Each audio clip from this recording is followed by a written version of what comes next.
তীব্র খরায় পুড়ছে জঙ্গল, তৃষ্ণার্ত পাখিদের চোখে মুখে আজ এক অদম্য লড়াইয়ের প্রস্তুতি। জ্ঞানী আফ্রিকান গ্রে এঁকে ফেলল এক মাস্টার প্ল্যান। মাটির গভীর থেকে ছিনিয়ে আনতে হবে জল।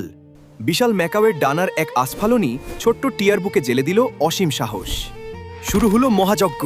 কাকাতুয়ার অবিরাম আঘাতে হার মানতে বাধ্য হলো পাহাড়ের কঠিন পাথর। পিছিয়ে নেই কাকাপো তোতাও। সর্বশক্তি দিয়ে সে টেনে সরিয়ে নিচ্ছে পাহাড় সমান সব বাধা। আকাশপথে উড়ে এলো ছোট্ট পাখিদের দল। ঠোঁটে করে বয়ে আনলো সতেজ ফল আর শান্তির জল। ক্লান্তির মাঝে পরম মমতায় একে অপরের ছায়া হয়ে দাঁড়ালো তারা। অটুট বন্ধুত্বের শ্রেষ্ঠ নিদর্শন। লক্ষ্যের দ্বারপ্রান্তে সবচেয়ে বড় বাধা, কিন্তু দুই ম্যাকাওয়ের অদম্য একতার কাছে এই বিশাল পাথরও আজ তুচ্ছ। অবশেষে প্রতীক্ষার অবসান। পাথরের বুক চিরে প্রবল গর্জনে আছড়ে পড়ল জাদুকরী জলের ধারা। এ কেবল জল নয়, বিজয়ের উল্লাস। পুরো জঙ্গল মেতে উঠেছে তৃপ্তির এক মহোৎসবে। একতার শক্তিতে অসম্ভব মাথা নত করে। স্মেলটি স্টুডিওজের এই অদম্য লড়াইয়ের গল্পটি ভালো লাগলে এখনই একটি লাইক দিয়ে চ্যানেলটি সাবস্ক্রাইব করে রাখুন।